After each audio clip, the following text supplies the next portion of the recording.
স্বাগত জানাচ্ছি একাত্তর জার্নালের সঙ্গে আছি আমি মাহবুব হাসান।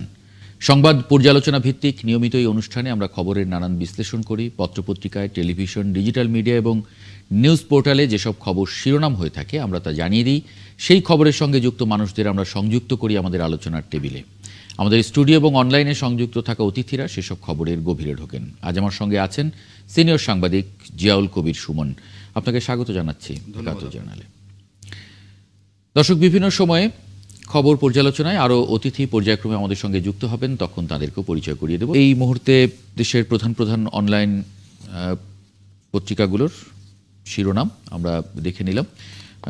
জিয়াউল কবির সুমন, আমরা যে হেডলাইন্সগুলো পড়ছিলাম তার সঙ্গে সঙ্গে দেশের অন্যান্য গণমাধ্যমগুলো খুব গুরুত্ব দিয়ে প্রচার করেছে। এটি বলেছে খবর দর্শকদের, বিএনপি নেতাদের সংবর্ধনা স্থল পরিদর্শন, তারেক রহমানের প্রত্যাবর্তন দিন বৃহত্তম জনসমাবেশ হবে, মির্জা আব্বাস এটি বলেছেন। এটাকে সামনে রেখে একাধিক নেতা এই কথা বলেছেন যে এটি অবিস্মরণীয় একটি জনসমাবেশ ঘটানোর নিশ্চয়ই চেষ্টা, এবং সে কারণে এটি ঢাকার বাইরে বা বাইরে বলা যায় না, এখন ঢাকার ভেতরেই কিন্তু পূর্বাঞ্চলে এটি সরিয়ে নেওয়া হয়েছে নানান সুবিধার কারণে। সেই জায়গায় কি মন্তব্য করবেন? না, দেখেন, দীর্ঘদিন পর প্রায় 17 বছর, প্রায় 18 বছরের পা দিল।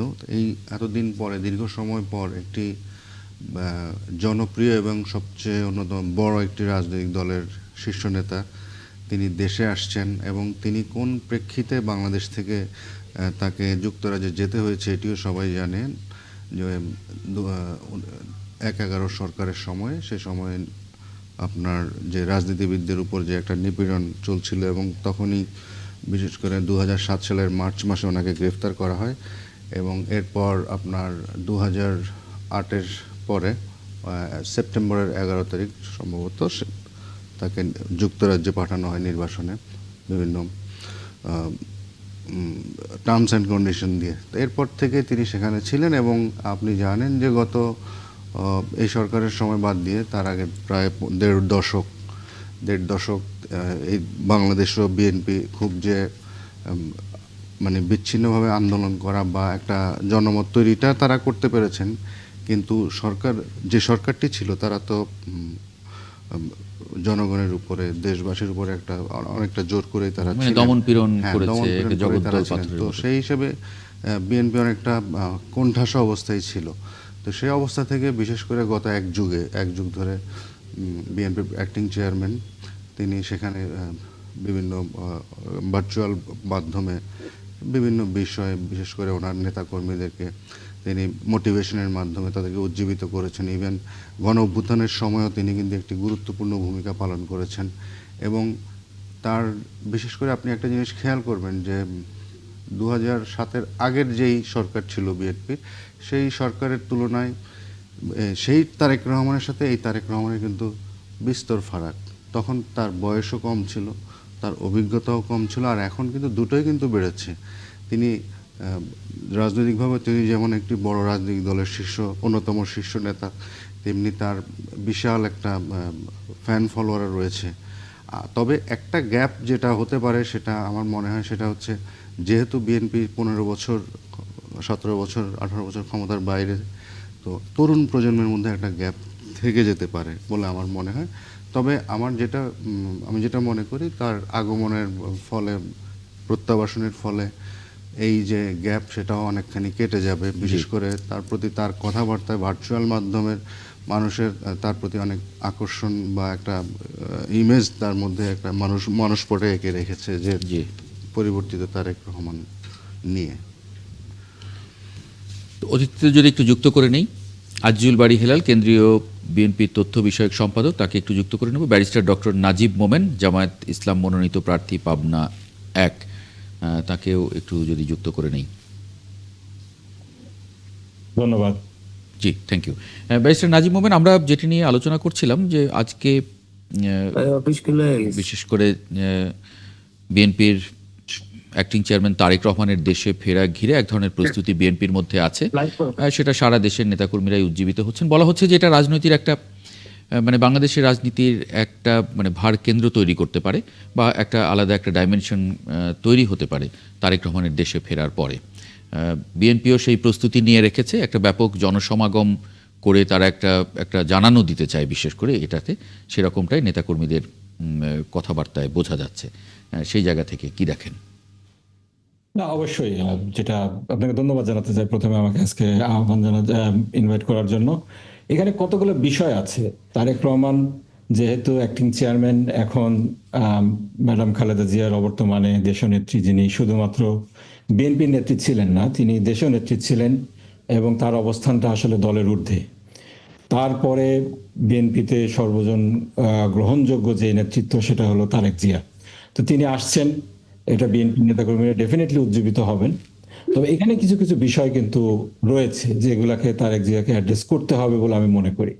প্রথমত সেটা হলো বিএনপির যে রাজনীতিটা ছিল, শহীদ প্রেসিডেন্ট জিয়াউর রহমান যে রাজনীতিটা শুরু করেছিলেন বিএনপির সূচনা লগ্নে, সেটা হলো বাংলাদেশি জাতীয়তাবাদ এবং ইসলামী মূল্যবোধের একটা সমন্বয়। পরবর্তীতে আমরা দেখেছি এটার কন্টিনিউশন ম্যাডাম খালেদা জিয়ার সময় হয়েছিল। আমি বলবো সে সময় আরো ইনহ্যান্স হয়েছিল তিনি যখন 4 দলীয় জোট করেছিলেন। কিন্তু তৎপরবর্তীতে আমরা দেখছি যে বিএনপি যেন এই আগস্টের বিপ্লবের পরে কিছুটা, আপনার অভ্যুত্থানের পরে এখান থেকে মনে হচ্ছে যে কিছুটা সরে আসছে। এখানে তাদের দুইটা যেটা ছিল, একটা বাংলাদেশি জাতীয়তাবাদ, ইসলামী মূল্যবোধ, এর সাথে ছিল ভারতের যে আধিপত্যবাদী যে আচরণটা, এটার বিরুদ্ধে প্রো বাংলাদেশি রাজনীতি। এক্ষেত্রে একটা কিন্তু নয়া ডাইমেনশন যুক্ত হয়েছে, প্রো বাংলাদেশি রাজনীতি এবং আধিপত্যবাদ বিরোধী, ভারতের আধিপত্যবাদ বিরোধী যেই সবচেয়ে বড় আমাদের ইদানিংকালের যেই ভয়েসটা ছিল, সেটা শহীদ ওসমান হাদিকে কিন্তু এভাবে অ্যাসাসিনেশন করার পরে একটা কিন্তু নয়া ডাইমেনশন বাংলাদেশের রাজনীতিতে যুক্ত হয়েছে। এত বড় একটা জানাজা হলো, সারা বাংলাদেশ ব্যাপী যে সেন্টিমেন্ট, এই ভারতীয় আধিপত্যবাদ বিরোধী সারা বাংলাদেশে যে একটা গণজাগরণের সৃষ্টি হয়েছে, এবং তার রিয়াকশনে আমরা দেখছি যে ইন্ডিয়াতে কিন্তু বাংলাদেশের এমবেসির বিরুদ্ধে যেভাবে অ্যাটাক করা হচ্ছে, যেভাবে তাদেরকে হয়রানি করা হচ্ছে ডিপ্লোম্যাটিক নর্ম ভেঙে, এরকম একটা পরিস্থিতিতে তারেক জিয়া আসবেন, তিনি বাংলাদেশের সকলের রিপ্রেজেন্ট করবেন এবং এই বিষয়গুলো একজন স্টেটসম্যান হিসাবে তিনি অ্যাড্রেস করবেন। এটা কিন্তু আমরা আশা করি এটা তিনি কিভাবে অ্যাড্রেস, এটা একটা বিষয় আছে। এরপরে আরেকটা আমার ইন্টারেস্টিং, আমি এটা একটু করতে চাই, আমাকে যদি আধা মিনিট সময় দেন। তারেক জিয়া যখন তিনি দেশ ছাড়তে বাধ্য হলেন, সে সময় যেই ওনাকে এভাবে 1/11 ঘটার পরে অত্যাচার করা হয়েছিল, এই অত্যাচারটাকে যারা জাস্টিফাই করেছিল, খাম্বা তত্ত্ব বলেন, দুর্নীতির বরপুত্র বলেন, এইভাবে প্রোপাগান্ডা করে যারা এই অগণতান্ত্রিক একটা শক্তিকে ক্ষমতায় নিয়ে এসেছিল, তৎপরবর্তীতে আমরা দেখলাম তার পথ ধরে বাংলাদেশে ফ্যাসিবাদ কায়েম হলো। এই ফ্যাসিবাদী বয়ান এবং 1/11 যে মূল সূতিকাগার ছিল, সেই প্রথম আলো, ডেইলি স্টার গোষ্ঠী, তারা যেন এখন দেখতে পাচ্ছি যে বিএনপির ঘাড়ে তাদের সেই অতীত ভুলে গিয়ে একটা স্বার্থ হাসিল করার জন্য বিএনপির ঘাড়ে সাওয়ার হওয়ার চেষ্টা করছে। এটাকেও তারেক জিয়াকে অ্যাড্রেস করতে হবে।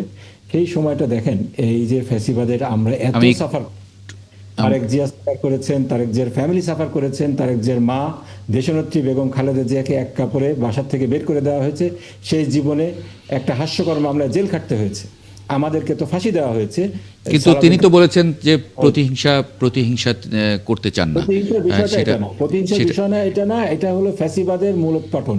বাংলাদেশি রাজনীতির বিরুদ্ধে, বাংলাদেশের স্বার্থের বিরুদ্ধে যারা কাজ করছে, গণতন্ত্রকে যারা হত্যা করেছে এবং যারা তৈরি করে দিয়েছে, জাস্টিফিকেশন যারা তৈরি করে দিয়েছে, আজকে আমরা গণমাধ্যমের উপরে হামলার একেবারে বিপক্ষে। কিন্তু গণমাধ্যমের উপরে যখন আগে হামলা হয়েছে, সেই শাহবাগকে কেন্দ্র করে মব তৈরি, রিয়েল মব তো সেটা ছিল, আমার দেশের উপর হামলা হয়েছে, নয়া দিগন্তের উপর হামলা হয়েছে, দিগন্ত টিভি বন্ধ, সবই নিশ্চয়ই অ্যাড্রেস করা প্রয়োজন। সব আঘাতই গণতন্ত্রের উপরে আঘাত। বলতে দেন, আমাকে শেষ করতে দেন। দেখেন, সেই সময় মাহফুজ আলম এখন বললেন যে আগুন এই প্রথম দেওয়া হয়েছে সংবাদ মাধ্যমের উপরে। ওনারা তো ব্রাহ্মণ, ওনাদের তো নিচু শ্রেণীর লোকজনের চোখে পড়ে না, আমরা তো হলো নিচু শ্রেণীর লোকজন, অন্যান্য সকল মিডিয়া হলো নিচু শ্রেণীর লোকজন। যখন আরামবাগে নয়া দিগন্তের অফিসে হামলা, গোডাউনে আগুন দেওয়া হয়েছে, তখন তো তিনি এটা দেখেননি। এখন আমি যেটা বলবো, এই ফ্যাসিবাদী এমনকি শুধু এটাও না, 25শে মার্চ রাতে মানে পিপলস এবং ইত্তেফাক অফিসেও আগুন দিয়ে জ্বালিয়ে দেওয়া হয়েছিল, সেটিও কিন্তু অ্যাড্রেস করা হয়নি। আমি একটু আজিজুল বাড়ি হেলাল কথা বলেননি, এখন তারা এটা নিয়ে কথা বলছেন। আজিজুল বাড়ি হেলাল কাছে আমি একটা আদামিট শেষ করতে দেন। আজিজুল বাড়ি, আপনি হলো যে আবারও আপনার কাছে আসবো আমি না, না, আমাকে শেষ করতে দেন না, আমাকে আমি শেষ করতে দিন আধা আমি মিনিটে। একটু বিরতির আগে আমি একটু শেষ করে নিই। আমি যেটা বলছি সেটা হলো যে ওনাদেরকে এটা বিচারের মুখোমুখি করা উচিত ছিল ফ্যাসিবাদের বয়ান তৈরি করার জন্য, সেটা না করার কারণে আজকে দেখা যাচ্ছে যে পরিষ্কার, মব তৈরি হয়েছে। পরিষ্কার। এটা দায় দায়িত্ব সরকারের। পরিষ্কার। আজিজুল বাড়ি হেলাল। আমার বক্তব্য হলো যে নাজিব ভাই যেভাবে বিএনপি কে নসিহত করলেন, আমার তো মনে হয় নাজিব ভাই বিএনপিতে যোগদান করা উচিত। তাহলে আমার আমাদের উপদেষ্টা রাখেন, আমার কোনো সমস্যা নাই, আমি যে আই উইল কিভাবে চলতে হবে, কিভাবে রাজনীতি করতে হবে, তারেক রহমানের কি বলতে হবে, এইসব বিষয়ে বলছেন। অনেক ধন্যবাদ আপনারা, আমরা ওয়েলকাম করছি আমাদের দলে। Thank you. আপনারা এসে আপনার বক্তৃতা দেন এবং আমাদের দলকে আপনার মতো যেগুলো বয়ান দিচ্ছেন সেই বয়ানগুলো আমরা যেন চলতে পারি, এবার একটা কথা বলছেন। যাই হোক, এখন বাংলাদেশে আপনার যে একটা আনসার্টেন অবস্থা, একটা বিশৃঙ্খলা পরিস্থিতি তৈরি হয়েছে, এই পরিস্থিতিকে কখনো ওয়েলকাম করা যায় না। Prothom Alo office, Daily Star office পোড়াবেন, ছায়ানট পোড়াবেন, উদিচি পোড়াবেন, এটা কিন্তু মানুষ, আমরা কেউ কখনো ভালোভাবে মেনে নেব না। কারণ ইসলামের একমাত্র প্রতিনিধি জামাতে ইসলাম না, বিএনপি একটা আমরা কি পেয়েছি হেলাল ভাই? আপনি কি আমাদের একজন লোককে দেখাতে পারবেন যে এটা রাজীব ভাই, আমি আপনি যখন কথা বলছেন আমি কোনো অল্টারকেট করিনি, সো প্লিজ আপনি ইনহ্যান্স ইউর হিয়ারিং ক্যাপাসিটি, আপনার ধৈর্য ধরেন এবং শোনার ক্ষমতা আল্লাহ আপনাকে বাড়াক। তা আমি যেটা বলছি যে ছায়ানট, উদিচি, ডেইলি স্টার, প্রথম আলো, এমনকি নয়া দিগন্ত, এমনকি ইসলামিক টেলিভিশন, যারা এটা করেছেন তাদের বিচার হওয়া উচিত এবং এটা অপরাধ। উসমান হাদির হত্যাকাণ্ডের পরে আমরা বলেছি এটা শহীদ মৃত্যু, তারপরেও আমরা বলেছি যে বাংলাদেশের আমরা যারা অভ্যুত্থানের শক্তি, আমরা যেন আভ্যন্তরীণ দ্বন্দ্বে জড়িয়ে না পড়ি। ইনকিলাব মঞ্চ বলেছে যে এই সমস্ত দ্বন্দ্বের সাথে তাদের কোনো সম্পর্ক নেই, যে তুল কালাম কাণ্ড ওসমান হাদি হত্যার পরে হয়েছে। আপনার এনসিপি বলেছে এই সমস্ত ঘটনার সাথে তাদের কোনো সম্পর্ক নেই। তাহলে বিএনপি যে এটার সাথে সম্পর্কিত নেই, বিএনপিও বহুবার বলেছে। আপনারা কি কখনো বলেছেন নাজিব ভাই? বলেননি। কি আমরা বলেছি আমরা এর সাথে সম্পৃক্ত নাই, আমরা এটা আমরা দেখিনি, হয়তো আপনি বলেছেন, কিন্তু পত্রিকায় এখন আমি আমরা বিবৃতি নাজিব ভাই শোনেন আগে, please lend your ear to me, কিছুক্ষণ কান ভাড়া দেন, এটা তো জবাব আমাকে দিতেই হবে। এখন আপনার সময় দিন। এখন আপনার ইনকিলাব মঞ্চ, এনসিপি, তারাও বলছে এই দায়িত্বে আমরা এই তুল কালামের সাথে জড়িত না। তাহলে কারা জড়িত? আইদার আওয়ামী লীগ, পরাজিত শক্তি, অথবা অন্য কেউ, এটা বের করা উচিত। উসমান হাদির উপরে যারা হামলা করেছে তাদের গ্রেপ্তার করা উচিত এবং তাদের পুলিশ একবার বলছে ভারতে গিয়েছে, একবার বলছে দেশে আছে, এটা বের করা উচিত। এবং যারা এই ভাঙচুর গুলো করলো, ডেইলি স্টার, প্রথম আলো সহ আরো যে ছায়ানট, উদিচি ভাঙচুর করলো, আমাদের বিখ্যাত সাংবাদিক নুরুল কবিরের উপরে হামলা করলো, তাদের যদি উইদাউট আনচ্যালেঞ্জ ছেড়ে দেন তাহলে কিন্তু দেশ কখনোই গণতান্ত্রিক হয়ে উঠবে না। এর বিরুদ্ধে আপনাদেরকে রুখে দাঁড়াতে হবে। হেলাল ভাই, আপনার কাছে আসবো, আমি একটা বিরতি নিয়ে আসি, বিরতি নিয়ে আপনার কাছেই ফিরি, কারণ আমাকে একটা বিরতি নিতে বলছে। দর্শক, একটা ছোট্ট বিরতি নিয়ে ফিরছি একাত্তর জার্নালে, সঙ্গে থাকবেন আশা করি। বিরতির পর আরেকবার স্বাগত জানাচ্ছি একাত্তর জার্নালে। আজিজুল বাড়ি হেলাল, আপনাকে আমি থামিয়েছিলাম বিরতির আগে, সেখান থেকে যদি শুরু করেন। বিএনপি নেতাকর্মীদের যে উচ্ছ্বাস এবং একটা বিশাল জনসমাগম করার যে একটা প্রক্রিয়া, বিভিন্ন নেতাদের কথায় আমরা দেখছি, ব্যাপারটা এরকম কিনা, আপনারা কিছু জানান দিতে চাইছেন কিনা? আপনার দীর্ঘ 17 বছর পরে আমাদের একটা গণ অভ্যুত্থানের বিজয়ী শক্তি, গণ অভ্যুত্থানের মূল পরিকল্পনাকারীদের অন্যতম একটা নেতা বিজয় বেশে বাংলাদেশে আসবে এবং বাংলাদেশের প্রান্তর থেকে প্রান্তরে বিভিন্ন প্রান্তরের মানুষ উৎসব মুখর পরিবেশে চলো চলো ঢাকা চলো, তারেক রহমানকে সম্বর্ধনা জানাও, এমন একটা মনোভাব নিয়ে শুধু বিএনপি না, সাধারণ মানুষও দেখেন এখন ঢাকা অভিমুখী। 25 তারিখ সকালবেলা তিনি বাংলাদেশে আসবেন। আমাদের দেশের জনগণ বিএনপির উদ্যোগে ওই যে 300 ফিট অর্থাৎ বসুন্ধরার পেছনের অংশে সেখানে বিরাট গণসংবর্ধনা দেয়া বা তিনি সেখানে বক্তৃতা দেবেন। এবং তার এই আগমনে আপনার বাংলাদেশের রাজনীতিতে যে সমস্ত কুয়াশা ছিল, যে সমস্ত কুজ্ঝটিকা ছিল, যে সমস্ত আনসার্টিনিটি ছিল, এটা অনেক অনেক একদম কেটে যাবে। যেমন করে দেখেন যে 13ই জুন তারেক রহমান এবং ডক্টর ইউনূসের বৈঠকের পরে নির্বাচনের একটা আপনার পরিবেশ তৈরি হয়ে গেল, সবাই নির্বাচনমুখী হয়ে গেল। এখনো যে যেটুক ছিটে ফোটা আনসার্টিনিটি মানুষ প্রকাশ করেন, আমার দৃঢ় বিশ্বাস আপনার গণ অভ্যুত্থানের অন্যতম নেতা যখন দেশে আসবেন তখন আপনার নির্বাচনমুখী দেশ, এখন থেকে নির্বাচনমুখী দেশ, নির্বাচনের পরিবেশ, গণতান্ত্রিক পরিবেশ আরো বিরাজ করবে। এবং যে একটি সর্বদলীয় ঐক্য, যেটা আমরা বলেছি যে নির্বাচনের পরে আমরা একটা সর্বদলীয় সরকার গঠন করব, এবং অভ্যুত্থানের পরাজিত শক্তি তারা যে আনসার্টেনিটি তৈরি করবার জন্য দেশে বিভিন্ন রকম আচ্ছা, সেই সর্বদলীয় সরকারের কাঠামোটা কিরকম হবে? সেখানে কি বিরোধী দল থাকবে? হ্যাঁ, এটা আপনি একটা নাইস কোশ্চেন করেছেন। আমিও এই কোশ্চেন বিএনপি কে করেছিলাম। এখন দেখেন যে আমাদের বিরোধী দলে যারা থাকবে সবাই কিন্তু সরকারে আসতে চাইবে না, এমন রাজনীতিবিদও কিন্তু আছে। আপনি যদি সবাইকে ওয়ার্কার্স পার্টি বা জাসদ ইনুর মতো রাজনৈতিক দল ভাবেন, সবাই তো সেরকম না। অনেকে সরকারে আসবে দেশ পরিচালনা করার জন্য, অনেকে আবার সরকারে আসবেন না, যেহেতু সরকারের ভুলগুলো ধরিয়ে দেওয়ার জন্য। কিন্তু তারা যদি আসতে চান, সবাই যদি আসতে চান, তখন কি হবে? সবাই যদি আসতে চায় তাহলে দেখবেন অনেকগুলো দল সবাই কিন্তু আসতে চাইবে না, যারা অনেক অনেক তখন একটা আপনার সিদ্ধান্ত নেওয়া হবে যে আসলে বিরোধী দল একটা তৈরি করতে হবে। আমার দৃঢ় বিশ্বাস যে আপনি একটা কথা বলছেন, এটা হতেও পারে আবার নাও হতে পারে, আমি যেটা বলছি সেটাও হতে পারে বা নাও হতে পারে। অর্থাৎ বিরোধী দল একটা থাকতেই হবে, এবং সেই বিরোধী দলটাকে ভাইব্রেন্ট হতে হবে।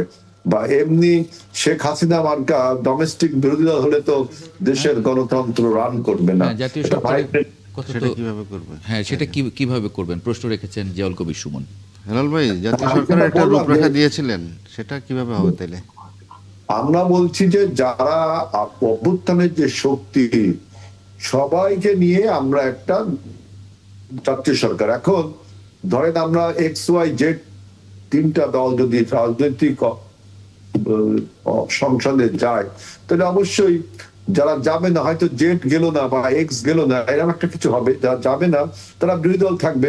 বিরোধী দল তো কাইন্ড অফ গভর্নমেন্ট, সুতরাং আপনারা অনুমান করতেই পারেন সবাই আসলে কি করবেন। সবাই আসলে আমার ধারণা যে ওইসব দলের প্রধান নেতাগণ যখন আসবেন তখন তাদের মধ্যেও কোনো ডিভিশন হতে পারে, সেই এরকম কিছু হতে পারে একটা, মানে তখন আর কি বোঝা যাবে। এখন তো এখান থেকে আমি অনুমান করি যে সবাই সরকারে আসতে চাইবে না, আমি অনুমান করি এটা। আমি একটু অ্যাডভোকেট নাজমুস সাকিব আমাদের সঙ্গে যুক্ত হয়েছেন। তিনি এনসিপি নেতা, এনসিপি যুগ্ম সদস্য সচিব এবং সম্ভবত ন্যাশনাল অ্যালায়েন্স, মানে লয়ার্স অ্যালায়েন্স বোধহয় এনসিপির, সেটার তিনি নেতা। অ্যাডভোকেট নাজমুস সাকিব, যদি একটু এই প্রসঙ্গে একটু বলেন যে বিএনপি যেভাবে চাইছে সেরকম সব শক্তি, যখন গণঅভ্যুত্থানের সব শক্তিকে একটা প্ল্যাটফর্মে নিয়ে তারা সরকারে যদি তারা আসতে চান, তাহলে সেখানে স্বাগত জানানো হবে। মানে এটা মানে গণতন্ত্র বা এটা বাস্তব ধর্মী কিনা? এটা তো আসলে আরো পরের বিষয়। এখন এই মুহূর্তে এটা নিয়ে মন্তব্য করা খুব কঠিন কাজ। আমাদের এই মুহূর্তে বেশি জরুরি হচ্ছে সামনের দিনে ইলেকশন আদৌ কতটুকু পরিবেশ আছে কি নাই, সেটা আমাদের দেখার বিষয়। বর্তমানে যেভাবে করে আগাচ্ছে একটা গোষ্ঠী তো আসলে মিশন নিয়ে নেমেছে, মনে হচ্ছে যেন হচ্ছে যাতে ইলেকশন না হয়। তো সামনের দিনে আমরা যতটুকু শুনছি হচ্ছে বা জানতে পারছি তারেক জিয়া সাহেব আসছেন দেশে, আশা করি কিছুটা যে ঘনঘটা আছে সেটা কাটবে। আর ওনাদের যে সর্বদলীয় সরকারের প্রস্তাব, এছাড়া আসলে তো ওনারা রানও করতে পারবেন না। ব্যাপারটা যে ওনারা ইচ্ছে করে বা ওনাদের পক্ষে সর্বদলীয় সরকার ছাড়া বাংলাদেশের বর্তমান যে অবস্থা, যেভাবে দেশ চলছে বা বিপ্লব পরবর্তী গণবিপ্লব পরবর্তী যে অবস্থার মধ্যে দিয়ে আমরা যাচ্ছি, এখানে সবাই মিলেমিশে সরকার না চালালে কারো একার পক্ষে সরকার চালানো সম্ভব নয়। মানে এটা কি আপনি আইন শৃঙ্খলা পরিস্থিতির কথা বলছেন? শুধু আইন শৃঙ্খলা পরিস্থিতির কথাই বলছি না, সব ধরনের পরিস্থিতি মিলিয়ে বলছি। আইন শৃঙ্খলা পরিস্থিতি, বহিঃশক্তির বিরুদ্ধে আমাদের অবস্থান, কিংবা আমাদের দেশে অবস্থা, অর্থনৈতিক অবস্থা, সাংস্কৃতিক অবস্থা, সব মিলিয়ে বলছি। ওকে, এখনো তো সবাই মানে গণঅভ্যুত্থানের শক্তি যারা, তারাই তো আলোচনার মধ্যে আছেন। হ্যাঁ, তাহলে এই মানে ইয়েগুলো কেন, এই বিভেদগুলো কেন এই হচ্ছে? কনফ্লিক্টগুলো কেন তৈরি হচ্ছে, মানে কারা এই সুযোগগুলো নিচ্ছে? আপনারা কি ফাইন্ড আউট করার চেষ্টা করেছেন কিনা?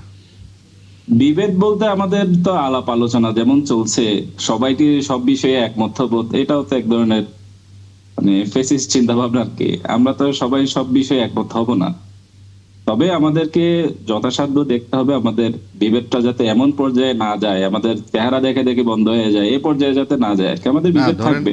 ধরেন একটা কোথাও একটা নাশকতা হলো, এখন সেটা তো সবাই একমত হবেন যে এটা হওয়া উচিত হয়নি, মানে ওই বিষয়ে আর কি। তো সেরকম এটা একটা উদাহরণ দিলাম আর কি, যে এসব মানে নেগেটিভ যেসব কর্মকাণ্ড, বিশেষ করে দেশের বিরুদ্ধে, দেশের জনগণের বিরুদ্ধে, রাষ্ট্রের বিরুদ্ধে, এসব বিষয়ে তো সবাই একমত। এর বাইরে এইসব বিষয়ে তো সবাই একমত। যেমন ধরেন প্রথম আলো ডেইলি স্টারে যে ন্যাক্কারজনক হামলা হলো, সাংবাদিকদের জ্যান্ত পুড়িয়ে মারার চেষ্টা করা হলো, এবং সেটা আল্লাহর রহমতে বেঁচে গেছেন ওনারা, কিন্তু পুরা পত্রিকা অফিস বিধ্বস্ত করে দেওয়া হলো। এটা তো খুবই ন্যাক্কারজনক কাজ হয়েছে। সেই জায়গায় আমরা সকল রাজনৈতিক দল, বিশেষ করে এই সুযোগগুলো কারা পালন নিচ্ছে, করেছি।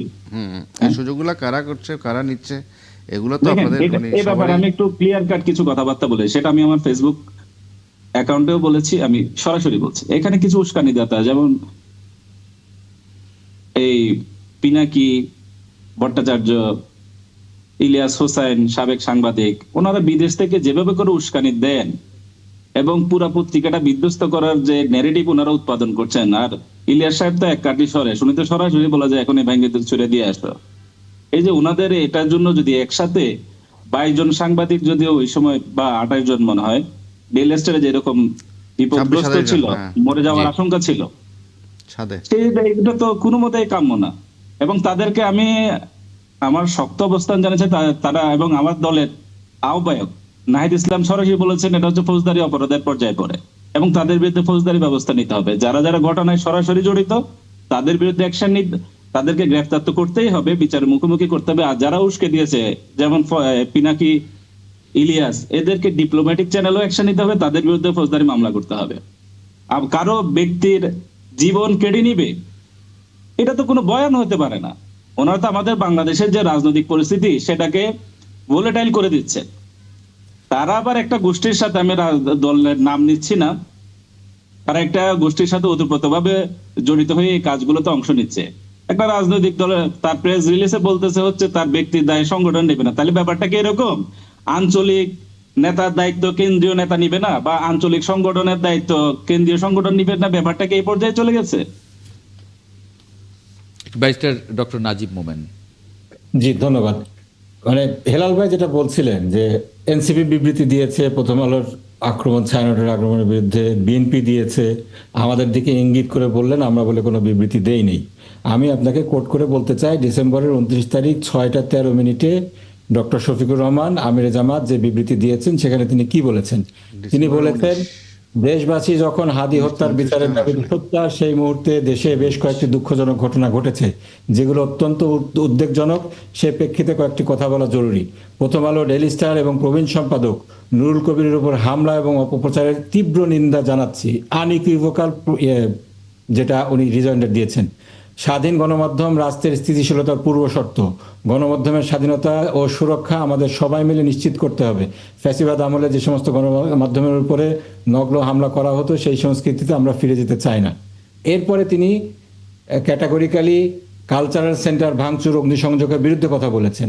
তারপরে তিনি কথা বলেছেন সেই ভালুকাতে যে একজন হিন্দু যুবককে পিটিয়ে হত্যা করা হলো, এটা সম্পূর্ণরূপে অগ্রহণযোগ্য, এটারও তিনি তীব্র নিন্দা করেছেন। আমাদের অবস্থান কিন্তু অত্যন্ত পরিষ্কার। আমরা এ ধরনের নগ্ন হামলা, ন্যাক্কারজনক হামলা, পুড়িয়ে মারা, এই যে ফ্যাসিবাদী যে ইয়েগুলা ছিল, বিষয়গুলো ছিল, যার সূত্রপাত হয়েছিল আপনার অনেক আগে বাংলাদেশে, প্রথম আমলে বাকশালের আমলে আমরা এগুলো দেখেছি। এরপরে আমরা দেখেছি যখন আপনার এই শাহবাগের উত্থান হলো, তৎপরবর্তীতে মিডিয়ার উপরে যেভাবে হামলা হয়েছে, নয় দিগন্ত, দিগন্ত টিভি, আমার দেশ, অনেক মিডিয়ার উপরে হামলা হয়েছে। এবং 5ই আগস্টের পরে সময় টিভির উপরে হামলা হয়েছে, যমুনা টিভিকে অনেকবার হ্যারাস করা হয়েছে। 71 হামলা এইগুলো হয়েছে। কারা করেছে সবাই জনগণ জানে। এগুলোর প্রত্যেকটার বিপক্ষে আমরা ছিলাম। আমাদের কথা, যারাই অপরাধী হোক তাদেরকে আইডেন্টিফাই করে, এখানে অনেকগুলো মিডিয়া ছিল, পুলিশের মধ্যে পুলিশ এবং আর্মি এবং ফায়ার সার্ভিস, তারা কেন অ্যাকশন নিতে দেরি করলো সেটাও তদন্ত হওয়া উচিত। কিন্তু পলিটিক্যাল পার্টিগুলোও দেরি করেছে কিনা, বিশেষ করে আমরা দেরি আপনাদের করেছি, মতো যখন দলগুলো। হয়েছে আমি তখন এনসিপির আমরা নেতাদের আমাদের- সেখানে ছুটে যেতে দেখেছি। এনসিপির নেতারা সেখানে গেছেন এবং গিয়ে সাংবাদিক নুরুল কবিরকে সেখানে উদ্ধার করেছেন তারা। সেখানে আসলে মানে জামাত ইসলামের নেতা কর্মীদের এখানে বা কাদের বিএনপির যাওয়ার বড় কথা ছিল? নেতা এখানে তো আপনার মব ঠেকাইতে তো আপনার পলিটিক্যাল পার্টিগুলো যাওয়ার কথা না। এখানে মব ঠেকাইতে যাওয়ার কথা আইন শৃঙ্খলা রক্ষাকারী বাহিনী। সেখানে যদি আমরা যেতাম, আমাদের ছবি তুলে সেখানে এখন প্রচার করা হতো যে আমরা এটা করাচ্ছি, আমরা এটা উস্কাচ্ছি। সেখানে তো আমাদের যাওয়ার কথা ছিল না এখানে। কিন্তু এনসিপির নেতাদের বিষয়ে কি কথা এখন বলা হচ্ছে যে তারা ওখানে মব করতে গিয়েছিলেন? এনসিপি কে তো বলা হবে না। এই যে হেলাল ভাই বললেন, আমাদেরকে উনি বিবৃতি দিতেই দেখেননি। আমরা যদি সেখানে যেতাম, তাহলে যদি মানে আপনি হেলাল ভাই এবং নাজমুস সাকিব আপনারা যদি 3 জন একসঙ্গে যেতেন, তাহলে তো আর এই প্রসঙ্গ হতো না। দেখেন সেখানে যে এনসিপির লোকজন গেছিল, মানে আজকে যদি আমরা আক্রান্ত হই, আপনারা যদি সবাই একসঙ্গে আসেন। নুরুল কবিরের আপনার শহীদুল আলমের কাছ থেকে আসলো যে এনসিপির নেতৃবৃন্দ সেখানে ছিল। প্রথম আলো কিন্তু সেই ফ্যাসিবাদী বয়ান উৎপাদনকারী সেই গোষ্ঠী কিন্তু এটাকে স্বীকার করেনি। এইখানে আপনার যখন বয়ান তৈরি করা হয়, তখন একটা গোষ্ঠীকে কিন্তু একেবারে পরিকল্পিতভাবে ডেমোনাইজ করা হয়। আমাদেরকে গত 16 বছর করা হয়েছে, এটার কিন্তু আমাদের ট্রমাটা আমাদের মধ্যে আছে। আমরা এটার প্রতিবাদ করেছি। আমরা বলেছি যার দায়িত্ব এটাকে প্রতিরোধ করা, যার দায়িত্ব ছিল এখানে অ্যাকশন নেওয়া, তাদেরকে অ্যাকশন নিতে হবে। সাধারণ মানুষ ওখানে যেহেতু মবের মধ্যে পড়বে না। একটা পলিটিক্যাল পার্টির নেতৃবৃন্দের কাছে আপনারা কিভাবে দাবি করছেন যে সেখানে তাদের যাওয়া উচিত ছিল? আমরা তো সেখানে, আমি তো বলতেছি যে I am protesting what happened against এই কি বলে মিডিয়া হাউস, কিন্তু I am sorry to say that প্রথম আলোর সাথে আমি দাঁড়াতে পারছি না।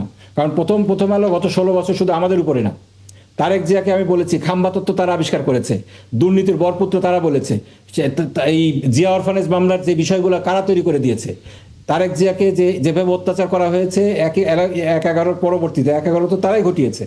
সেটার পিছনে প্রথম আলো একটা ভূমিকা ছিল। সেখানে তো সেই গোষ্ঠীর পাশে আমরা দাঁড়াতে পারছি না, কারণ তারা যখন আমাদের উপর অত্যাচার করা হয়েছে, মব সৃষ্টি করা হয়েছে, অন্যান্য মিডিয়ার উপর অত্যাচার করা হয়েছে, নির্যাতন করা হয়েছে, তার মানে আপনারা ওটি পুষে রেখেছেন। কিন্তু তারেক রহমান বলেছেন যে তিনি ক্ষমা করে দিয়েছেন। আমি যদি হেলাল ভাইয়ের কাছে একটু যাই, হেলাল ভাইকে বিচার হোক, সাথে এখন যেটা হচ্ছে সেটার বিচার করি হেলাল ভাইয়ের আগে। জি, নাজমুস সাকিব। জি, আমি একটু বলি। মানে বিষয়টা হয়ে গেছে ভাই, মায়ের চেয়ে মাসির দরদ বেশি হয়ে গেছে ভাই। আমি বলি আপনাকে, এই যে বিএনপির তারেক জিয়া সাহেবকে যে বদনাম বা তারেক জিয়া সাহেবকে নিয়ে যে নিউজ গুলো করা হয়েছে প্রথমতে, এটাকে জাস্টিফাই করে ইলিয়াস সাহেবরা বা জামাতের নেতৃবৃন্দ বা কর্মী সমর্থক বৃন্দ তারা বয়ান তৈরি করার চেষ্টা করছে এটা জাস্টিফাই। আরে ভাই, বিএনপি যারা আছে তারা তো সেই কথা বলছে না। আমি কি একবারও বলেছি এটা জাস্টিফাইড? আমি বলেছি তাদেরও বিচার হওয়া উচিত, দুই পক্ষেরই বিচার হওয়া উচিত। আপনি কারোর উপরে অত্যাচার হয়েছে, হ্যাঁ, এখানে জামাতের শিবিরের হল সংসদে একজন ছিল তো, অ্যাটাক করতে গিয়েছিল তো। কে অ্যাটাক করতে গেছে? শিবিরের হল সংসদের একজন নেতা অ্যাটাক করতে গেছে। নাম বলেন আপনি, নাম বলেন আপনি। নাম আমি আপনাকে দিয়ে দিব পরে। দেন আপনি দেন, এর মধ্যে আছে, আপনি দেখেন। এখনই ভেরিফাই করতেছি। এবারে তো শিবিরের একজন ছাত্র শিবিরের না, শিবিরের হল সভাপতি গেছিল, এভাবে ভালোভাবে বললে হবে না, আপনাকে নাম দিতে হবে। আমি আপনাকে বলছি, জাহাঙ্গীরনগর বিশ্ববিদ্যালয় ছাত্র শিবিরের সেক্রেটারি সরাসরি উস্কানি দিয়েছেন। রাজশাহী বিশ্ববিদ্যালয়ের বিপি ছাত্র শিবির থেকে যেটা হয়েছে, তিনি সরাসরি উস্কানি দিয়েছেন। কি বলেছেন তিনি? তছনছ করে দিতে হবে। কি তছনছ করে দিত? তছনছ করে দিত ওডিসি, প্রথম আলো, আপনাদের নেতৃবৃন্দ আরো বেশি বলছেন। এই সমস্ত কথাবার্তা এনসিপির নেতৃবৃন্দ আরো বেশি বলছেন। হাসনাত এবং অন্যদের বিবৃতি দেখেন আপনার, সেভেন সিস্টেম বলে নাই। সেভেন হাসান সিস্টেম বলে নাই। চাইছেন, তখন এগুলো আপনাদের ইয়ে হয় না, তাই না? তখন এগুলো ইয়ে হয় না, তাই না? হেলাল ভাই, শোনেন, বিষয়টা কাদা ছোড়াছুড়ি বিশেষ অনেক করতে- করতে পারেন। আমার কথা হলো, আমরা একটা আমাকে দায়িত্বশীল দেশে গিয়ে রাজনৈতিক দল আমাকে দেশে রাজনৈতিক আবার দল নতুন হিসাবে বাকশাল কায়েম আমরা করতে যেটা চাই, আমরা তো বলেছি, সেটা চাই না। আপনি একটা পত্রিকা অফিস গুড়িয়ে দেওয়া হচ্ছে, সেটাকে যদি জাস্টিফাইড করার কেউ কে নানান justify কায়দায় করেছে? চিন্তা আমরা তো করে বলেছি, আরেকটা বাকশাল আমরা কায়েম হবে। unequivocally এটার প্রতিবাদ করেছি, কিন্তু একই সাথে আমরা যেটা বলেছি, তাদের যদি কোনো অপরাধ থেকে থাকে সেটারও বিচার করতে হবে। জনগণের যে লেজিটিমেট একটা ক্ষোভ আছে, যে বয়ান তত্ত্ব, এই যে আপনাদের জুলাইয়ের বিপ্লবীদেরকে হত্যাযোগ্য করে তোলা হচ্ছে, তার পিছনে যাদের ভূমিকা রয়েছে তাদের বিচার হওয়া উচিত, এই কথা বলা কি উস্কে দেওয়া হলো নাকি? আজিজ এটা বাড়ি, জনগণ যখন আইন হাতে ওই তুলে নেবে তখন পরিস্থিতিতে বলবেন এটা mob। হাদি হত্যাকাণ্ডের সাথে জামাত ইসলামের কি সম্পর্ক? জুলাই মব করছেন। হাদি হত্যাকাণ্ডের সাথে এই ডেইলি স্টার প্রথম আলোতে আগুন দেওয়ার কি সম্পর্ক? এটা কিভাবে জাস্টিফাইড হয়? কে বলছে এটার সাথে ওটা সম্পর্ক? আমরা বলছি হাদির হত্যার পিছনে একদল গোষ্ঠী বয়ান তৈরি করেছে, আচ্ছা, সেটার পার্ট আমি ছিল একটু- প্রথম আলো এবং একদল গোষ্ঠী তাদের সমর্থক, এটা আমরা সুমন ভাই জানি। যদি কোনো প্রশ্ন না থাকে তাহলে আমি একটু একটা বিরতিতে না যাব। ঠিক আছে, বিরতিতে যান। জি, বিরতি থেকে এসে আমি একটু আজিল বাড়ি হেলাল ভাইয়ের কাছে যাব। আমরা তো বসাই রাখলেন। হ্যাঁ, না, হ্যাঁ, হেলাল ভাই, দুঃখিত, ঠিক আছে। একটু ঠিক আছে, ঠিক আছে। বিরতির পরে আসি, একটু সময় দেব। দর্শক, একটা ছোট্ট বিরতি নিয়ে ফিরছি, সঙ্গে থাকবেন। বিরতির পর আরেকবার স্বাগত জানাচ্ছি ৭১ জার্নালে। বিরতির আগে আমরা যে আলোচনায় ছিলাম সেখানে যদি একটু কন্টিনিউ করি, আজিল বাড়ি হেলাল, আপনি যদি আপনার বক্তব্য একটু। আমার বক্তব্য হলো যে আপনার ওসমান হাদি শহীদ হওয়ার পরে যে আপনার তাণ্ডবগুলো চলেছে, এই প্রত্যেকটা তাণ্ডবের ভিডিও ফুটেজ থেকে আমাদের এই হামলাকারীদের রাজনৈতিক পরিচয় নিশ্চিত করা প্রয়োজন। আমি প্রথমেই বলেছি, ইনকিলাব মঞ্চ ওই দিন রাত্রে 4টার সময় দেখলাম বিবৃতি দিল যে এই সমস্ত সন্ত্রাসের সাথে ইনকিলাব মঞ্চের সম্পর্ক নেই। এনসিপিও একই ভাবে বলল। তাহলে এই ঘটনাটা কারা ঘটালো? আজিজ ভাই, হেলাল ভাই, আমরাও কিন্তু দিয়েছি, আমি দেখাইছি। ওরা সেটাও ঠিক আছে, আমরাও দিয়েছি, আপনারাও দিয়েছেন। এখন এই যে রাজনৈতিক পরিচয়, যে সমস্ত লোক এই আপনার নুরুল কবিরের গায়ে হাত দিল, একজন বিখ্যাত সাংবাদিক, সবার প্রিয় সাংবাদিক, 1/11-এর কঠিন সময়ে যিনি প্রথম মুখ খুলেছিলেন, তিনিও এই হামলা থেকে রেহাই পেল না। তো ডেইলি স্টার, প্রথম আলো, এইগুলো গণমাধ্যম, এইগুলো কারা পোড়ালো, তার ভিডিও সবার কাছে আছে। সে ভিডিও ফুটেজ থেকে আপনার ছবিগুলো বের করলে তাদের রাজনৈতিক পরিচয় পাওয়া সম্ভব। তাহলে বোঝা কিন্তু যায় এখানে কি রাজনৈতিক দলগুলোর কোনো মানে একটু মানে দায়িত্ব নিতে পারতো? মানে এই ধরনের মবগুলো যখন ঘটে, কড়া ভাষায় যদি এরপরে তার তো সংগঠন আসলে অনেক বড়, রাজনৈতিক দলগুলো একেবারে তৃণমূল পর্যায় পর্যন্ত, মানুষগুলোকে কি রক্ষা করা যায় না? যেমন আমরা ময়মনসিংহের জি, অবশ্যই এখানে একটু সাপ্লিমেন্ট করি, সেটা হচ্ছে পুলিশের একজন কর্মকর্তা দেখলাম যে সংবাদ সম্মেলনে বললেন যে হামলার আশঙ্কা থেকেই তারা ওইখানে অ্যাক্টিভ রোল প্লে করেননি। তো আশঙ্কা যেহেতু ওনারাই করে ফেলেছেন, তো আর মানে এখানে কারো তো কোনো নিরাপত্তার কোনো সবাই অনিরাপত্তার মধ্যেই। এইখানে তো আপনার কোন পলিটিক্যাল পার্টির সন্ত্রাসী বা পলিটিক্যাল পার্টির ব্যাকগ্রাউন্ডে তো কেউ যায়নি না। এখন যারা গিয়েছে তাদের তো ভিডিও ফুটেজ আছে, সেই ছবিগুলো যদি আপনি শনাক্ত করে তাদেরকে গ্রেফতার করতে পারেন, তাহলে কিন্তু তাদের রাজনৈতিক পরিচয় আছে কিনা জানা যাবে, সম্ভব সে কোন দল করতো। সুতরাং আমার দৃঢ় বিশ্বাস, এই যে ভাঙচুর গুলো তো আর ভারত থেকে এসে কেউ করেনি। ভারতের ইন্ধন যদি থাকে, তা বাংলাদেশের লোকই তো করেছে সেটা। ভারতের যদি ইন্ধন থাকে, পাকিস্তানের যদি ইন্ধন থাকে, আমেরিকার যদি ইন্ধন থাকে, কিন্তু ভাঙছে তো বাংলাদেশের মানুষজন। সেই লোকগুলোকে আইডেন্টিফাই করলে আপনি তাদের রাজনৈতিক পরিচয়, আন্তর্জাতিক পরিচয় পাবেন। কেন তাদের আইডেন্টিফাই করা হচ্ছে না? একবার বলা হলো যে যারা ওসমান হাদিকে হত্যা করেছে তারা ভারতে পালিয়ে গেছে, আবার পুলিশ থেকে বললো যে তারা গেছে কিনা সন্দেহ, এখনো বাংলাদেশে আছে। এইভাবে ধোঁয়াশা পরিবেশ তৈরি হচ্ছে, অর্থাৎ আমরা কোনো বিষয়ে আন্তরিক না। কেন এই আপনি গণমাধ্যম ভাঙবেন, আবার বলেন অতীতে ভাঙা হয়েছে তাই আমি ভাঙছি, ভাঙার জাস্টিফাই এটা কিন্তু তাহলে তো হাসিনা রাজত্ব আর আমাদের রাজত্ব একই হয়ে গেল। হাসিনা যা যা করছে তাই যদি আমরা করি তাহলে পরিবর্তনটা কই আসলো? আমাদেরকে তো নতুন বাংলাদেশ, আমরা তো নতুন দিনের একটা স্বপ্ন দেখিয়ে এই অপত্যটা ঘটালাম। অর্থাৎ পুরনো এই মারামারি কাটাকাটি, একে দোষারোপ করা, ওকে দোষারোপ করা, ওকে নির্বাচন করতে দেব না, ওকে বন্ধ করে দেব, এই যে না না শব্দগুলো, এটা হাসিনার বয়ান। এই বয়ান এবং এই বাংলাদেশকে এইভাবে অস্থিতিশীল করে তোলা এটা ভারতীয় বয়ান। অর্থাৎ বোঝা যাচ্ছে যে কারা এই বাংলাদেশকে অস্থিতিশীল করে তুলে নির্বাচনকে একটা আনসার্টেনের মধ্যে ফেলে দিতে চায়। আমরা সবাই যেখানে নির্বাচনে উৎসবমুখর পরিবেশে আমরা অংশগ্রহণ করছি, অথচ এখনো ওই যে আপনার 8 দলের নেতৃত্বে 5 দফা আন্দোলন কিন্তু চলছে, আর সমানে বলা হচ্ছে লেভেল প্লেইং ফিল্ড নেই। অথচ ফিল্ড পুরো আপনার এই যে বিশেষ করে জামাতে ইসলাম, প্রশাসনে বলেন, ল এনফোর্সিং এজেন্সিতে বলেন, দেশের বিভিন্ন স্কুল কলেজ প্রতিষ্ঠানে তাদের যে মানে যে হোল্ড স্ট্রংনেস, যে কানেকশন, আমি তো দেখি লেভেল প্লেইং ফিল্ড বিএনপির জন্যই সমস্যা। তারপরও গণতন্ত্রের স্বার্থে আমাদের জনগণকে সাথে নিয়ে আমরা নির্বাচনকে স্বাগত জানাই, অংশগ্রহণ করবো। জি, অ্যাডভোকেট দুঃখিত, ব্যারিস্টার ডক্টর নাজিম মোমেন, যেহেতু লেভেল প্লেইং ফিল্ড বিএনপি পাচ্ছে না। আমাকে একটু সময় দিতে হবে।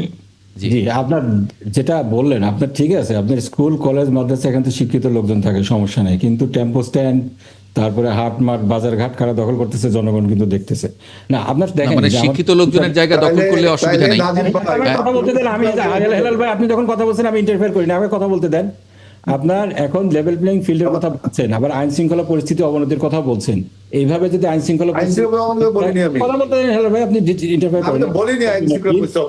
শোনেন, আইন শৃঙ্খলা পরিস্থিতি যেভাবে অবনতি হচ্ছে, হাদি মারা যাওয়ার পরে, তাকে হত্যা করার পরে, তার শাহাদাতের পরে কি হয়েছে, আজকে এনসিপির একজনকে খুলনার গুলি করা হয়েছে, এইভাবে যদি কন্টিনিউয়াসলি চলতে থাকে ভোটের পরিবেশ কোথায় থাকছে? আমরা তো ভোটের মাঠে নেমে গিয়েছি, আমরা তো বলছি না ভোট 12 তারিখে আমরা কি বলে 12 ফেব্রুয়ারি করবো না, কিন্তু আইন শৃঙ্খলা পরিস্থিতি কিন্তু ইজ এ কনসার্ন।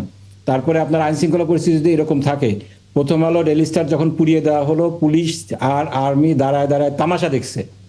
এরকম পরিস্থিতি যদি ভোটের দিন হয় তাহলে আপনি ভোট কিভাবে করবেন? এই বিষয়গুলো যেটা কনসার্নগুলো আছে, সমস্ত পলিটিক্যাল পার্টি, সমস্ত স্টেক হোল্ডারদেরকে সকলকে মিলিতভাবে এটাকে অ্যাড্রেস করতে হবে, এটাকে ইমপ্রুভ করার জন্য কাজ করতে হবে। আপনি বলছেন জামাতের হোল্ড আছে, সুতরাং জামাত কেন নির্বাচন? আমরা কি নির্বাচনের জন্য বলেছি নাকি নির্বাচন কখনো চাই না? নির্বাচনের কথা আমরাই বরং বেশি বলছি, নির্বাচনের মাঠে আমরা বেশি সক্রিয় আছি। এখন আপনাকে আইন শৃঙ্খলা পরিস্থিতির উন্নতি ঘটাতে হবে এবং জনগণকে আস্থা দিতে হবে, নির্ভরতা দিতে হবে, তারা নির্বিঘ্নে ভোট কেন্দ্রে যেতে পারবে, সেখানে গেলে কোনো সন্ত্রাস হবে না। এখন দ্বিতীয় যেটা কথা, দেখেন আপনার একটা অপরাধের পথ বেয়ে অনেকগুলো অপরাধ সংগঠিত হয়। আপনি যখন একটা অপরাধকে অনেক বড় করে হাইলাইট করেন, অন্যান্য অপরাধগুলোকে একেবারে মাইনর হিসেবে চিহ্নিত করেন, তখন কিন্তু দেয়ার ইজ এ প্রবলেম দেয়ার। আপনার আমার দেশের উপরে যখন যে হামলাগুলো হয়েছে, কত বছর আগে হয়েছে, এইগুলোকে কি অ্যাড্রেস করার কোনো মেকানিজম আমরা আবিষ্কার করেছি? করি নাই। তার আগে 9 দিগন্তের উপরে যখন হামলা হয়েছে, সেগুলাকে কি অ্যাড্রেস করার জন্য আমরা কোনো মেকানিজম আবিষ্কার করেছি? যে অপরাধীগুলো ছিল তাদেরকে কি বিচারের আওতায় নেওয়া হয়েছে? সর্বশেষ যেই আক্রমণটা হয়েছে সংগ্রামের উপরে, সেটা চিহ্নিত ব্যক্তি, ছবি আছে এখনো, কলার ধরে সংগ্রামের সম্পাদক সাহেবকে তার অফিস থেকে নামিয়ে আনা হচ্ছে। তাকে কি গ্রেপ্তার করা হয়েছে? তাকে কি বিচারের মুখোমুখি করা হয়েছে? 5 আগস্টের পরে কতগুলা সেটা তো পুরনো বাংলাদেশের কথা বলছেন, পুরনো বাংলাদেশের কথা বলছেন। এখন নতুন বাংলাদেশে তো তাহলে একই জিনিস ঘটছে। নতুন বাংলাদেশের কথা বলছেন? 5 আগস্টের পরে সময় টেলিভিশন দখল করা হয় নাই, একাত্তর টেলিভিশনও পুড়িয়ে দেওয়া হয়েছে, সেগুলোর কি বিচার হয়েছে?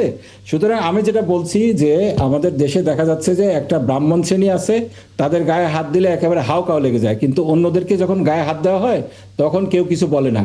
এইটা আপনার বিচারহীনতার যে সংস্কৃতি এর কারণে তৈরি হচ্ছে, যার কারণে মব তৈরি হচ্ছে। এটাকে যদি আপনি অ্যাড্রেস করতে না পারেন, শুধুমাত্র শুকনা বিবৃতি দিয়ে এইগুলাতে আপনার এই ধরনের বিষয়গুলো অ্যাড্রেস করা হবে না। সুতরাং আমি বলছি মিডিয়ার উপরে যতগুলো আক্রমণ হয়েছে, আমি একটু ব্যারিস্টার নাজমুস সাকিবের কাছে আসব। একটা কমিশন হওয়া উচিত এবং এগুলোর বিচার করা, প্রপার ওয়েতে বিচার করা উচিত। জি, অ্যাডভোকেট নাজমুস সাকিব। আচ্ছা, আমি একটু শহীদ ওসমান হাদি হত্যাকাণ্ড দিয়ে শুরু করি। এই যে হাদি হত্যাকাণ্ড হলো, ইনকিলাব মঞ্চ থেকে আজকে সংবাদ সম্মেলন করে বলা হলো ওনারা 3টা দফা দিয়েছে। একটা দফা হচ্ছে দ্রুত বিচার ট্রাইব্যুনালের মাধ্যমে সর্বোচ্চ 30 কার্য দিবসের মধ্যে বিচার কার্য সম্পন্ন করা। তদন্তের জন্য এফবিআই বা স্কটল্যান্ড ইয়ার্ডের মতো পেশাদারী গোয়েন্দা সংস্থাকে যুক্ত করা। ঠিক আছে, এটা খুবই ভ্যালিড যুক্তি এবং খুবই সুন্দর দাবি। 2 নম্বর ছিল হচ্ছে সিভিল মিলিটারি ইন্টেলিজেন্সের মধ্যে ঘাপটি মেরে বসে থাকা আওয়ামী সন্ত্রাসীদের গ্রেপ্তার ও বিচার মুখোমুখি করা, এটাও খুবই ভালো দাবি।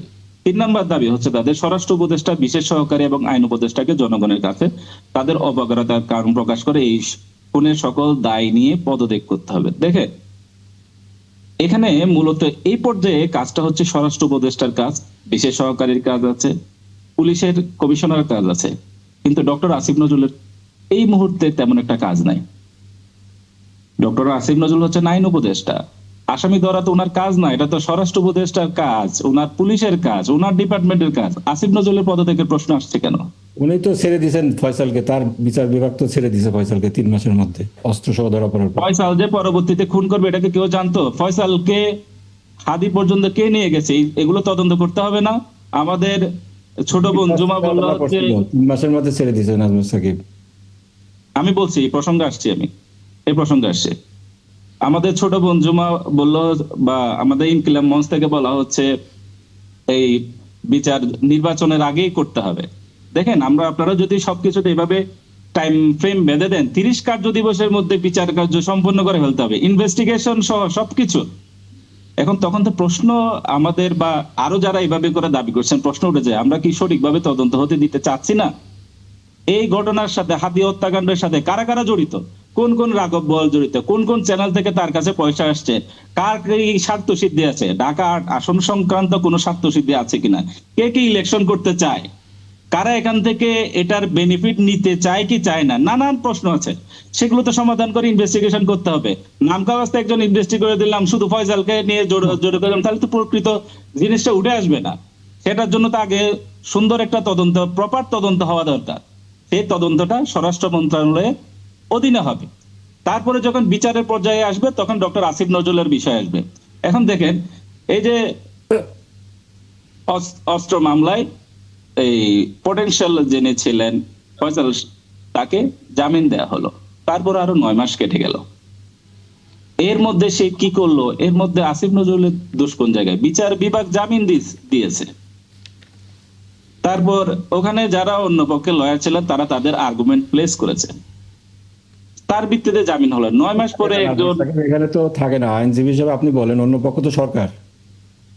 হ্যাঁ সরকার থাকে, সরকারের এখন আলটিমেটলি জামিন তো দেয় বিচারপতি মহোদয়েরা।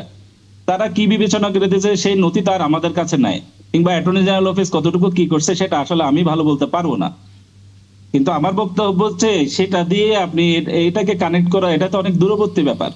তারপরেও এখানে একটা ল্যাপস আছে, আমি এখানে বলছি না যে ল্যাপস নাই, একটু ল্যাপস আছে। আমাদের আরো বেশি সতর্ক হওয়া দরকার, বিশেষ করে অ্যাটর্নি জেনারেল অফিসের ব্যাপারে আইন মন্ত্রণালয় থেকে আরো বেশি সতর্ক হওয়া দরকার, যাতে করে ভবিষ্যতে, এটা তো আমাদের জন্য একটা চরম একটা লেসন দিয়ে গেল, ভবিষ্যতে যাতে অ্যাটর্নি জেনারেল অফিস আরো বেশি সক্রিয় হয়, সতর্ক হয়।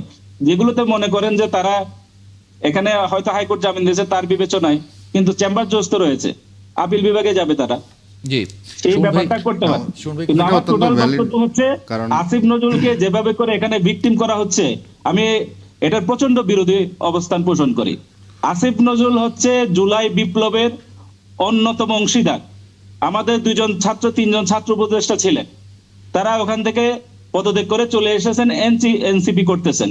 এরপরে এক আসিফ নজরুল ছাড়া এই জুলাই বিপ্লবে অংশগ্রহণ করা কে কোন উপদেষ্টা আছেন এই সরকারে? তাহলে এই সরকারের বিপ্লবের সরকার হওয়ার লেজিটিমেসি আর কি থাকবে?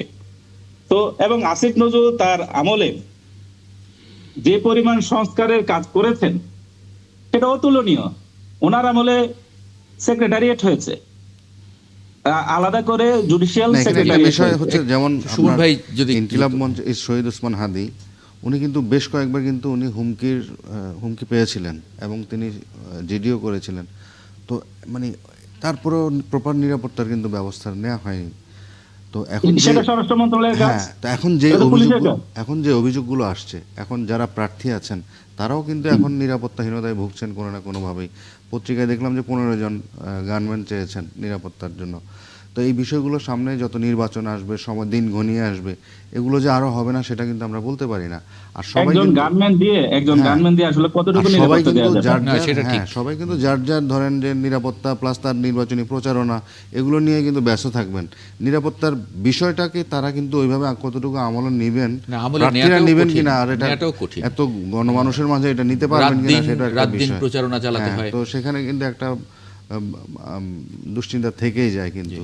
জি, আমরা এই আলোচনাটা আজকে এখানে শেষ করতে চাই। অনেক ধন্যবাদ আজিজুল বারী হেলাল, ব্যারিস্টার ডক্টর নাজিব মোমেন এবং অ্যাডভোকেট নাজমুল সাকিব, আপনাদের তিনজনকেই অনেক ধন্যবাদ যুক্ত হওয়ার জন্য ৭১ জার্নালে। ধন্যবাদ আপনাকে। দর্শক, ধন্যবাদ। এই পর্যায়ে একটা ছোট্ট বিরতি নেব। বিরতির পরে আমরা আরেকটি বিষয় নিয়ে একটু আলোচনা করতে চাই। নির্বাচনের দিন যত ঘনিয়ে আসবে, দেশের আইনশৃঙ্খলা পরিস্থিতি তত উন্নত হবে, এমনটি বলেছেন সিইসি। এই খবরটাকে ধরেই অন্যান্য প্রাসঙ্গিক আইনশৃঙ্খলা পরিস্থিতি নিয়ে কথা। বিরতির পরে আরেকবার স্বাগত জানাচ্ছি ৭১ জার্নালে। এ পর্যায়ে দেখে নেব আগামীকাল সকালে যে পত্রিকাগুলো আপনার হাতে পৌঁছবে কী শিরোনাম করেছে আজকে। শুরুতেই যুগান্তর, নির্বাচন কেন্দ্রিক নানা মেরুকরণের সম্ভাবনা, নতুন কোনো বার্তা দেবেন কি তারেক রহমানের স্বদেশ প্রত্যাবর্তন, আর বাকি একদিন।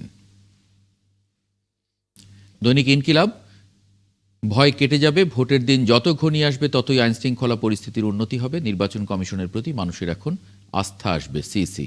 চলছে নির্বাচনের চূড়ান্ত প্রস্তুতি। বণিক বার্তা, আন্তর্জাতিক চাকরির বাজারে বাংলাদেশি গ্র্যাজুয়েটরা কাঙ্ক্ষিত দক্ষতার নিম্ন স্তরে। খবরের কাগজ, দিল্লি ও শিলিগুড়ির বাংলাদেশ মিশনে ভিসা সেবা স্থগিত। আমাদের সময় প্রশাসনকে দলমুক্ত করতে পারছে না সরকার। Daily Times of Bangladesh, mob rule threatened democracy, press and lives. এই ছিল যে পত্রিকাগুলো আগামীকাল হাতে পেতে যাচ্ছেন আপনারা, তার শিরোনামগুলো। আমরা বিরতির আগে যেমন বলছিলাম যে প্রসঙ্গ নিয়ে আসলে কথা বলতে চাই, নির্বাচন, এটা শিরোনামও করেছে একটি পত্রিকা, নির্বাচনের দিন যত ঘনিয়ে আসবে দেশের আইনশৃঙ্খলা পরিস্থিতি তত উন্নত হবে, এরকম বলেছেন সিইসি। আমরা একটু যুক্ত করে নেব খান সাইদ হাসান, পিপিএম, সাবেক ডিআইজি, বাংলাদেশ পুলিশ। আপনাকে স্বাগত জানাচ্ছি ৭১ জার্নালে। Thank you. Khan Saeed Hasan, CEC যে মন্তব্য করেছেন এটার সঙ্গে আপনি একমত কিনা?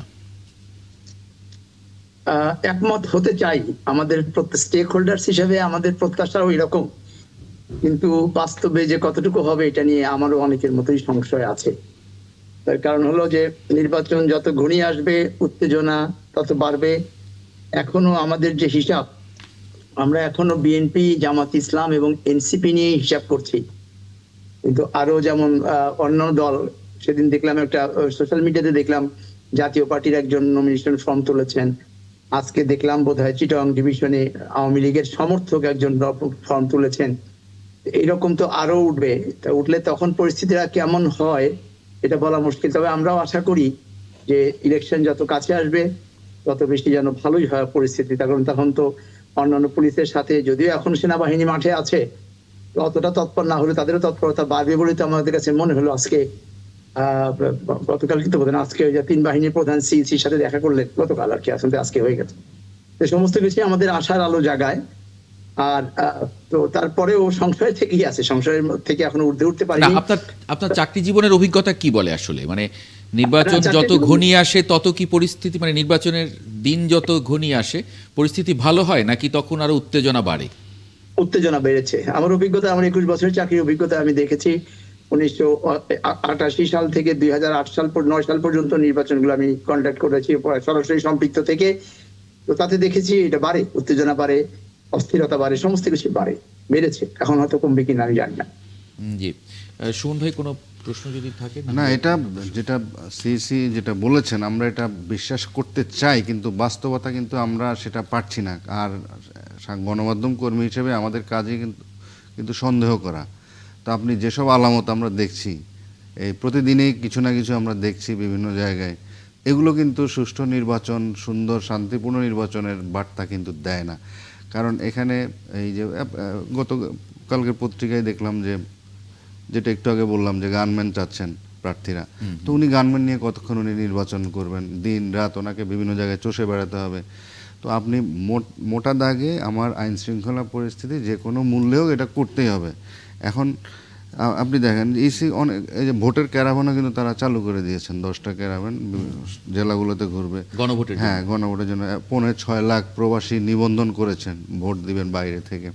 তারপরে কারাগারে যারা আছেন তারা ভোট দিবেন, ডিসি, এসপি, ওসি সব বদলি করেছেন। কিন্তু আমরা তারপরেও কিন্তু আমরা অরক্ষিত আইন শৃঙ্খলা বোধ করছি, যদিও আমরা এটা করতে চাই না। তো এটা যে কোনো মূল্যে হোক এটা স্ট্রিক্টলি কঠিন অবস্থানে নিতে হবে, সরকারকে আরো কঠোর হতে হবে। জি, মানে কোনো পরামর্শ কি আছে খান সাইদ হাসান? কারণ আমরা দেখছি যে প্রার্থীরা তারা যখন আসলে দিনে রাতে চষে বেড়াবেন, সেই সময়ে আমরা দেখছি যে প্রায় মানে এ পর্যন্ত প্রায় 2জন সম্ভাব্য প্রার্থী তাদের উপরে আক্রমণ হয়েছে এবং প্রাণঘাতী এবং আক্রমণ দুজনে হয়েছে। ঢাকা আর চট্টগ্রাম চট্টগ্রাম 8 চট্টগ্রাম 8 এবং ঢাকা 8 এবং চট্টগ্রামে একজন। খুবই মানে পেশাদার খুনিরা এই ধরনের কাজ করেছে বলে বলা হচ্ছে। মানে সেই জায়গায় আসলে আপনি আশঙ্কাটা কি রাখেন? মানে একজন গানম্যান দিয়ে একজন প্রার্থীর নিরাপত্তা এটা কি করা সম্ভব?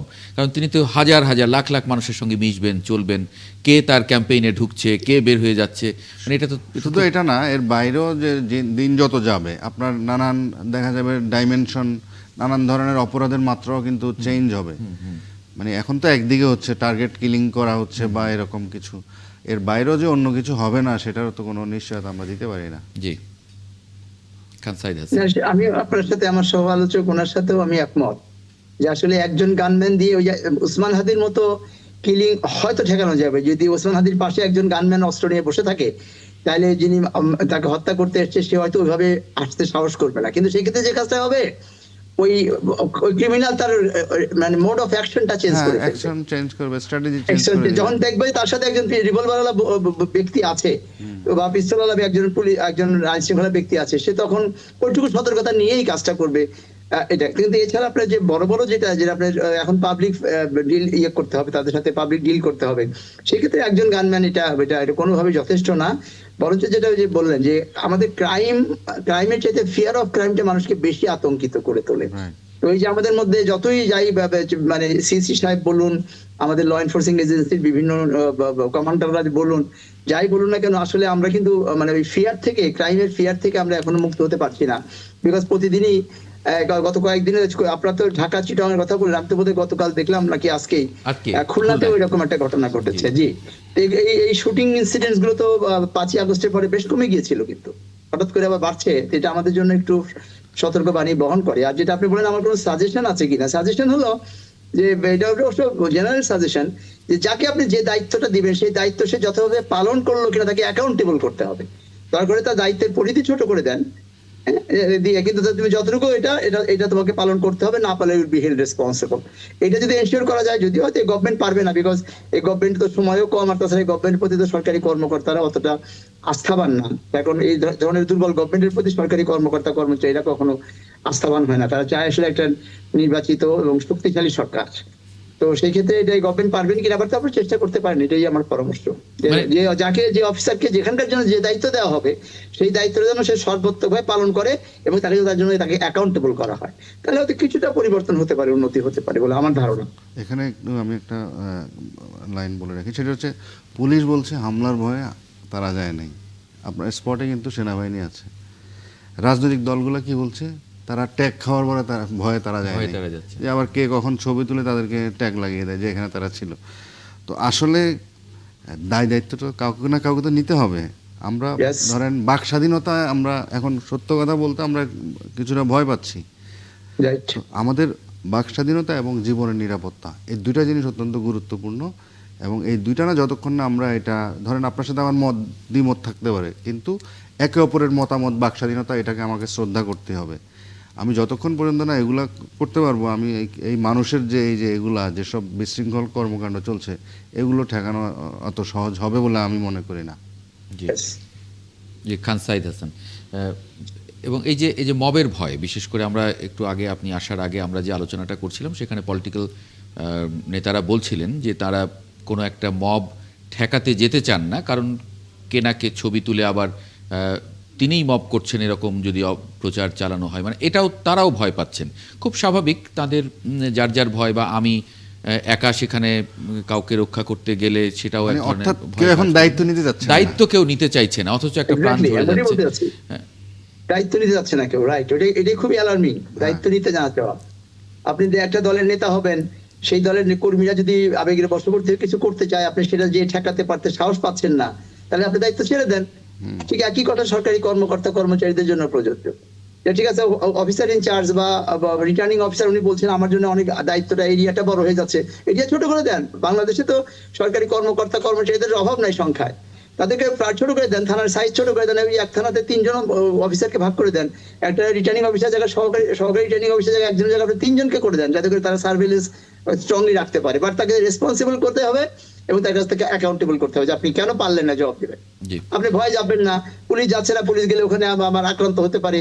আবার সেনাবাহিনীর কথা কি বললেন যে ওনারা যাচ্ছে না, ওখানে গেলে অন্য ইন্টারপ্রিটেশন হতে পারে। তাহলে দায়িত্বটা তাহলে আপনাদের কাজই তো এইটা যে ওখানে একটা মব হবে, আপনারা যেটাকে ঠেকাবেন, আর আপনি নিজেরাই আক্রান্ত হওয়ার পর যদি না যান তাহলে কে যাবে ওখানে? এটা তো এটাই হলো আমাদের স্টেক হোল্ডার বা আমাদের সাধারণ জনগণের জন্য যেটা বললেন যে ফিয়ার অফ ক্রাইম। হয়তো ক্রাইম হবে না, কিন্তু আমার ক্রাইম ভীতিটা আমাদেরকে একদম কুকড়ে ফেলছে, এবং এটা অনেক ক্রাইম ঘটনা, কমিশন অফ ক্রাইমের চাইতে ফিয়ার অফ ক্রাইম 1000 টাইমস বেশি ক্ষতি করে সমাজের জন্য। এটাই এখন চলতেছে।